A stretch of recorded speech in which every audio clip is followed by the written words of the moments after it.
Welcome to the IT Career Energizer podcast.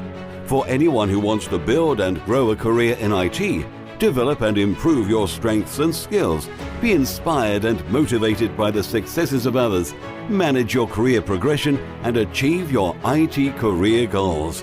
And now, your host, Phil Burgess. Hi, Phil here, and welcome to the very first midweek episode of IT Career Energizer, where I chat with inspiring IT professionals and experts from around the world. Everyone's career can benefit from the insights and experience of others, and you can get your free copy of 11 top career tips for IT professionals by visiting itcareerenergizer.com. And now let's chat with today's featured guest, Suzanne Robertson. Suzanne is a principal and founder of the Atlantic Systems Guild. She is co-author of Mastering the Requirements Process, a guide for practitioners on finding requirements and writing them so that all stakeholders understand them. Suzanne is also a member of the IEEE and the British Computer Society, as well as a regular speaker at conferences and universities. So Suzanne, can I ask you to expand on that brief summary and tell us a little bit more about yourself? Good evening, Phil. I've been in IT for more years than I would care to think about.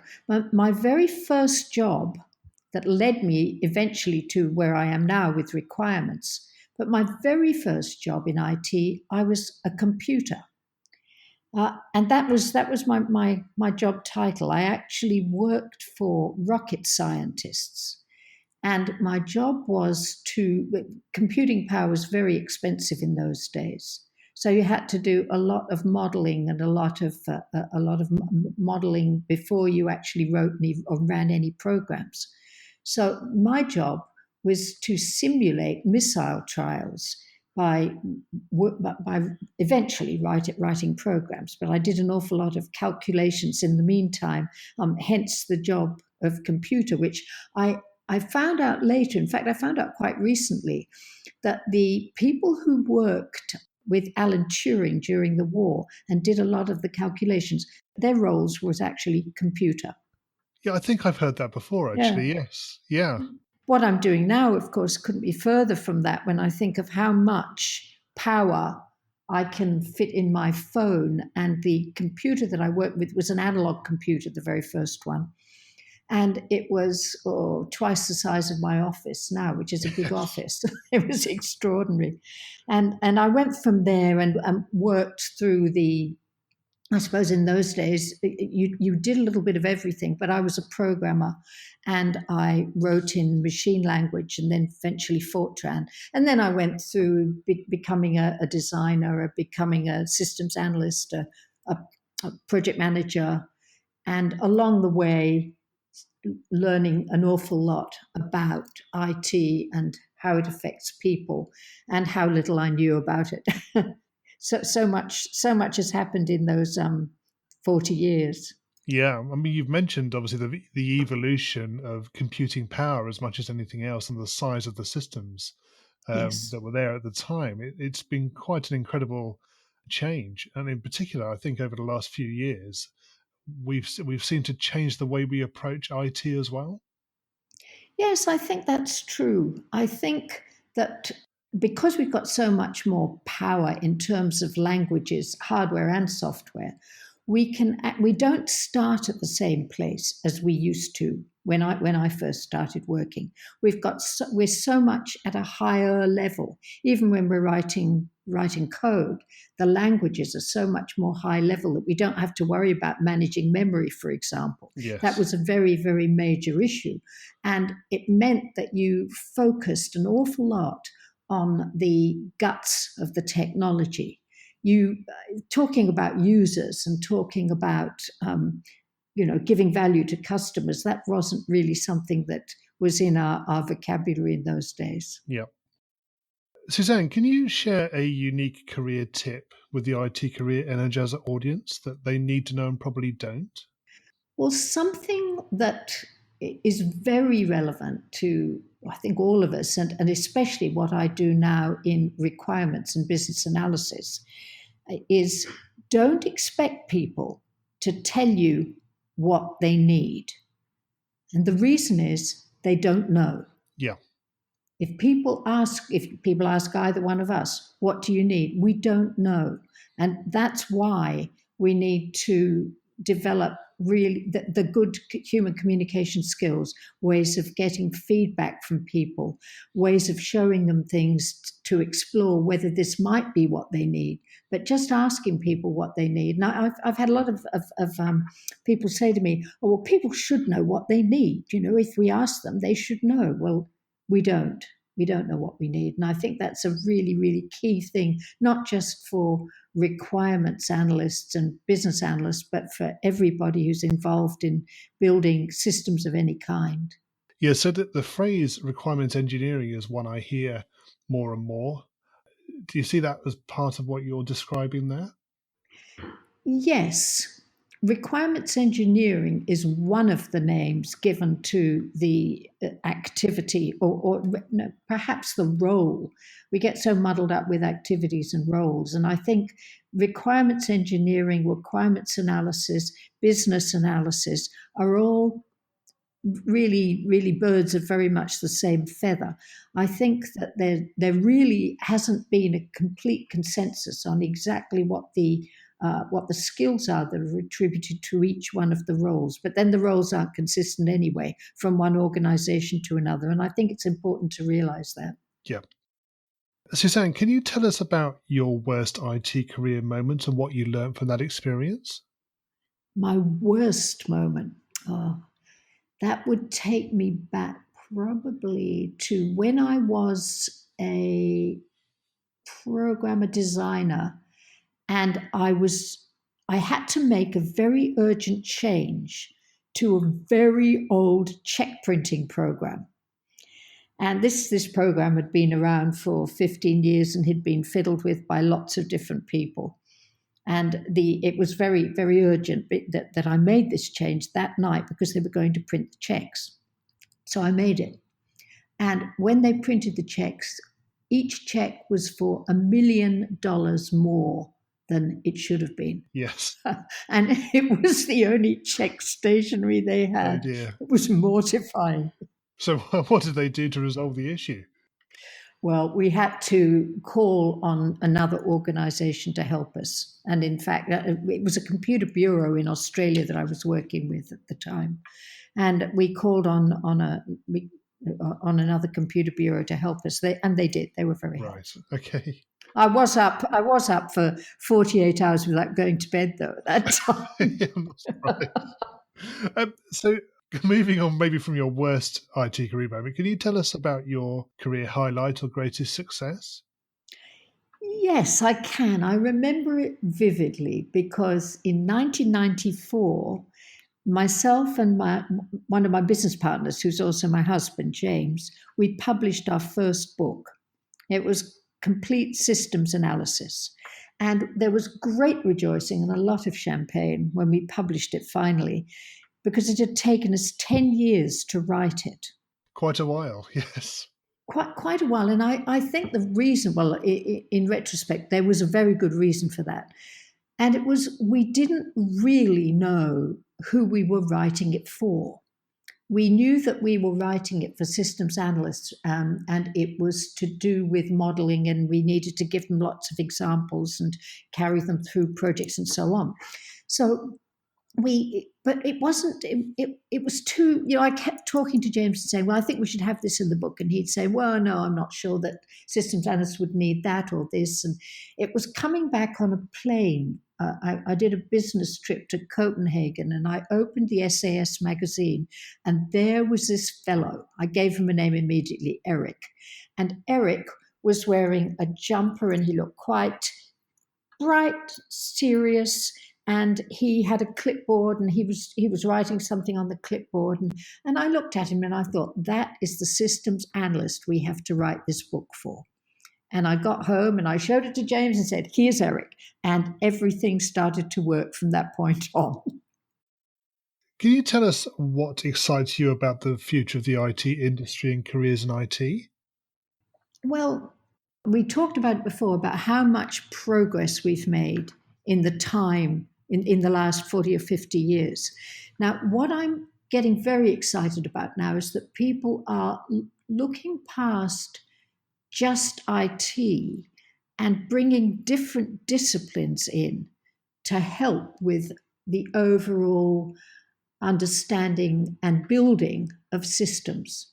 I'm reading a lot, for example, about anthropology, sociology, linguistics, even gardening. Every other discipline, we can learn so much that we can use when we're building systems. And I think we're getting better at doing this. I think we're getting better at making abstractions, and I think we're getting better at cross-functional activities, cross-functional knowledge, and encouraging that, which certainly didn't happen when I first started in this field for very good reasons. We just had to focus on IT, and because that was really what we had to be able to work on and understand. And I think the future, the sky's the limit. The doors are opening all over the place. And people's minds, as people are being educated now, people's minds are being open to these possibilities much, much earlier. Okay, we're going to go into the reveal round now. Are you ready for this? Ooh, sounds tricky. So what first attracted you to a career in IT? Oh, that's an easy question. It was a total accident. I was studying law, and I decided I didn't want to be a lawyer. And my father was a guided weapons expert. And he said, well, you might be interested in these things called computers. They're rather large, but they look very fascinating. And I went along and did an aptitude test. And they said, oh, yes, you'll fit in here. And that was it. Then I was a computer. And then I got so fascinated by the whole thing that I've never left it. What is the best career advice you've ever received? When I was working in New York, and six of us decided that we were going to form the Atlantic Systems Guild. And we were going to, it's a fairly loose organization. Our idea was to develop and to make accessible good ideas in systems engineering. And so James and I said, well, what we should do is we will write a course and tell people all about fourth generation languages, because that was the flavor du jour at the time. Fourth generation languages, there's always something. And one of our partners turned around and he said, no, you're both very good systems designers. People need to know about that. You must stick to the knitting. And when he said stick to the knitting, that image has never left me. And that was some of the best advice I've ever been given. So do you think that ties in with a lot of what people talk about at the moment, about the difference between generalists and specialists? Not really, no. I think what it ties into is the idea that actually you're probably right, because it is more of being a generalist rather than specializing in the flavor du jour.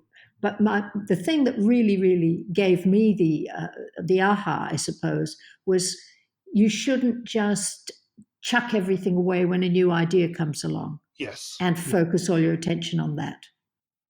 If you were to begin your IT career again right now, what would you do? I've been thinking about this, and I wouldn't limit myself to IT. I would become, I've had to make a new role for this, I would become a systemologist.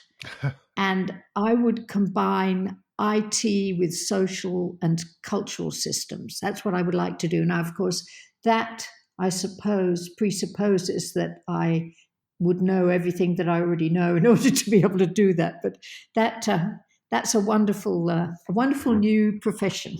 Indeed, yes. What career objectives are you currently focusing on? I'm focusing on producing good glue, because there are so many good ideas, so many good ideas out there that are being developed to varying levels, but they're just being focused on sometimes just one discipline, for example. Now, if you can, for example, just a very simple thing, people were religious about data models and people were religious about process models. Yes. And we didn't want to redevelop either of those things, but what we wanted to do was to connect them formally by producing the right sort of glue. And glue in this case is some kind of a really good lexicon that you're actually using consistently and is consistently checked. I'm just using that as an example. But there are just so many good ideas that people say, oh no, that's outside my discipline. And I want to produce glue to say, no, that actually connects to this. It's the same thing as this. And that way people can use these ideas rather than having to wait ages before they get invented and put into your own little container. What's the number one non-technical skill that has helped you in your career so far? I think it's cooking. Okay. I think it's cooking because it takes me away from work and it gives me new ideas.